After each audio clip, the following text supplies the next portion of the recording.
सबकी कर्म मेहनत का पैसा है और उसको ले लिया गया। किसी भी भिखारी के झोले से टाका डाल लो तो ये एक अच्छी बात नहीं। जान दे देंगे लेकिन ओपीएस को हम लेकर रहे। हाँ, हम महिलाओं की मांग के आगे सरकार को झुकना पड़ेगा। माध्यमिक शिक्षक गण ने आज अपनी तमाम मांगों को लेकर यहाँ पर धरना प्रदर्शन किया है। आपको पता है डीआईओ ऑफिस का ये प्रांगण है जहाँ पर ये तमाम जो शिक्षक आप मेरे पीछे देख रहे हैं ये अपनी मांगों को लेकर यहाँ पर इकट्ठा हुए हैं और ये पूरा प्रदर्शन करते हुए नजर आ रहे हैं। क्या उनकी प्रमुख मांगे हैं, उन्होंने जो अभी ज्ञापन दिया है, क्या कुछ कहा है, आइए जानते हैं। जी, क्या आज मांगे जिनको लेकर आज आप एकत्रित हुए हैं सभी लोग? हमारी 23 सूत्रीय मांगे हैं, जिनमें से सबसे प्रमुख मांग पुरानी पेंशन की बहाली है और निःशुल्क शिक्षकों के लिए और शिक्षणेतर कर्मचारियों के लिए भी राजकीय कर्मचारियों की भांति निःशुल्क चिकित्सा की मांग है हमारी। और 2020 में कोरोना काल में सरकार ने हमारा डीए रोक लिया था, तो उस डीए का अवशेष जो है वो भी हमें वापस किया जाए, ये भी हमारी मांग है, क्योंकि वो हमारी मेहनत की कमाई का अंश था।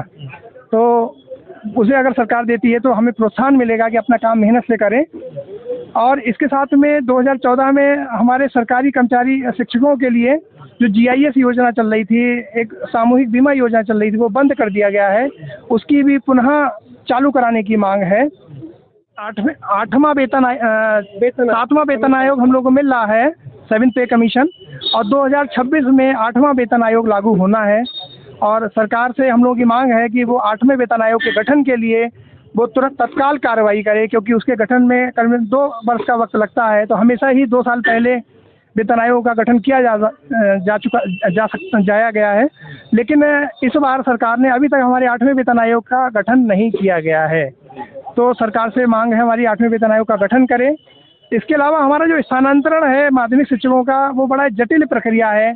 उसमें शिक्षकों को बहुत ही दुनिया का कठिनतम कार्य करना पड़ता है और उसको भी सरल करने की हमारी मांग है। मांग तो पेंशन की है जी। बाकी जो मांगे हैं हमारा डीए है तो कोरोना काल का, उसे भी लेने की बात है।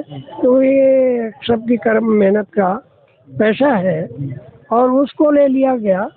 किसी भी भिखारी के झोले से टाका डाल लो तो ये एक अच्छी बात नहीं। तो ये है नरेश अग्निहोत्री, मैं जिला मंत्री हूँ उत्तर प्रदेश माध्यमिक शिक्षक संघ का। आज आपकी जो प्रमुख मांगे थी डीआईओ साहब के सामने आपने रखी, मुख्यमंत्री को संबोधित ज्ञापन भी दिया, क्या लगता है अगर ये मांगे पूरी नहीं हुई तो फिर क्या आगे स्टैंड? तो हम अपना धरना प्रदर्शन ऐसे ही करते रहेंगे जब तक हमारी मांगे नहीं मानी जाती हैं। और 9 तारीख को हम मोटरसाइकिल रैली जिलाधिकारी कार्यालय तक ले जाएंगे और जिलाधिकारी कार्यालय को हम अपना ज्ञापन सौंपेंगे। जी, और भी शिक्षक हैं, उनसे मालूम करते हैं। क्या नाम है आपका? मेरा नाम अरविंद कुमार उपाध्याय, जिला उपाध्यक्ष माध्यमिक शिक्षक संघ का।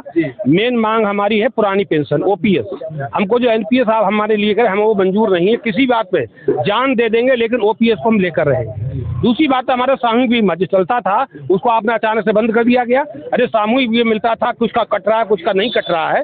तो इस तरह से हमारा डीए सीज किया गया। कोरोना के दौरान सारे विभागों को आपने पैसा आवंटित किया, लेकिन हमारे डीए को सीज किया गया।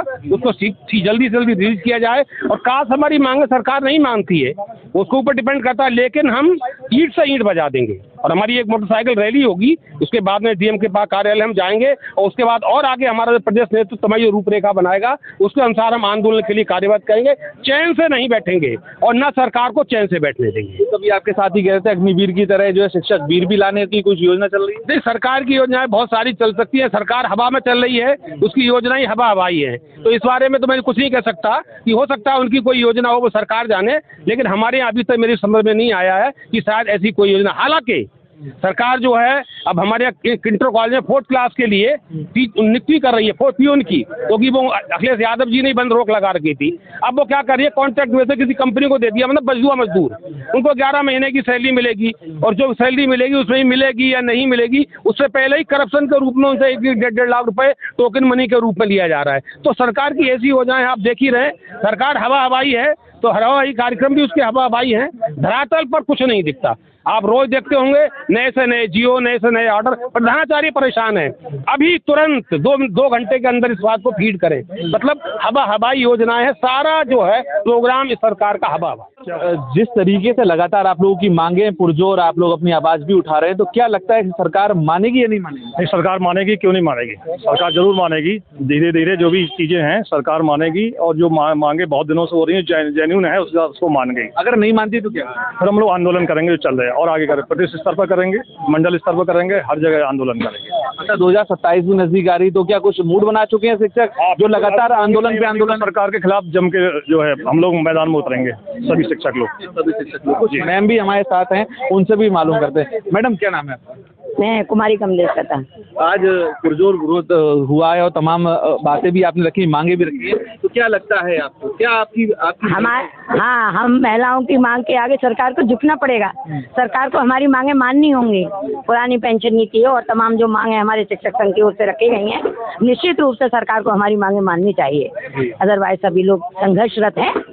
अभी आप लोग ये भी कह रहे थे कि जो है लगातार शिक्षण कार्य के साथ साथ और एक काम कर दी, बंधुआ मजदूर बना दिए, तो क्या?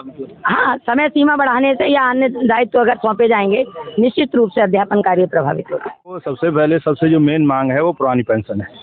वो पुरानी पेंशन मिलनी चाहिए, तभी शिक्षक सुखी रहेगा और पूरे मनोयोग से पढ़ाएगा, और पूरे मनोयोग से पढ़ाने के बाद उसे पूरे दिन थकान नहीं होगी, क्योंकि उसे मालूम है उसका भविष्य सुरक्षित है, उसका जो बुढ़ापा है वो पूरी तरीक़ा से सुरक्षित है। किस तरीके से देखते हैं आप ये जो तमाम जो चीज़ें चल रही हैं, उनमें क्या लगता है आपको कि अगर प्रशासन नहीं माना तो क्या आगे? नहीं, देखिएगा, प्रशासन मानेगा। प्रशासन तो खैर सरकार का बीच की कड़ी है, प्रशासन की कोई वो नहीं है। ये तो सरकार जो कर रही है, प्रशासन वही कर रहा है।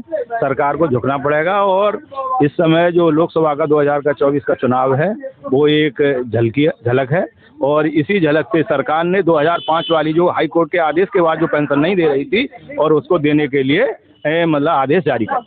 क्या लगता है कि अगर ये सरकार नहीं मानी तो 2027 में अभी जैसे ट्रेलर है तो फिल्म दिखा दी जाएगी? देखिएगा, माने न माने, सरकार 100% 2027 में बदलेगी, क्योंकि कर्मचारी पूरी तरीक़ा से मोड बना चुका है।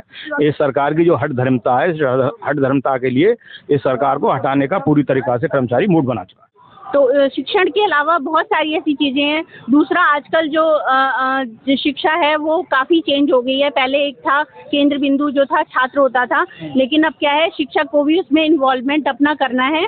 और जो नई शिक्षा नीति आई है उसके तहत हमें बच्चों को बहुत मतलब नई तरीके से पढ़ाना है। मतलब उनको बहुत सारे उनमें कौशल हमें विकसित करने हैं। तो कहीं ना कहीं देखते हैं कि ये शैक्षणिक कार्य में जटिलताएं बढ़ रही हैं। जी, काफ़ी पहले से काफ़ी। और जहाँ तक अभी का सवाल है, तो बच्चों में बहुत सारे हमें कौशल विकसित करने हैं। उनको हमें नई तरीके से सिखाना है। केवल ये नहीं है कि हमने बस शिक्षा दे दी, लिखा दिया, पढ़ा दिया, उसने रट लिया, एग्जाम में लिखाया, ये नहीं है। इसके अलावा बहुत सारी चीज़ें हैं। हम लोगों को ट्रेनिंग दी जा रही है, मास्टर ट्रेनर तैयार हो रहे हैं, तरह तरह के हमारी ट्रेनिंग हो रही है। जीवन कौशल है या अनुभवात्मक कौशल है, वो सारे हमें बच्चों के अंदर जो है विकसित करने का टारगेट दिया गया है।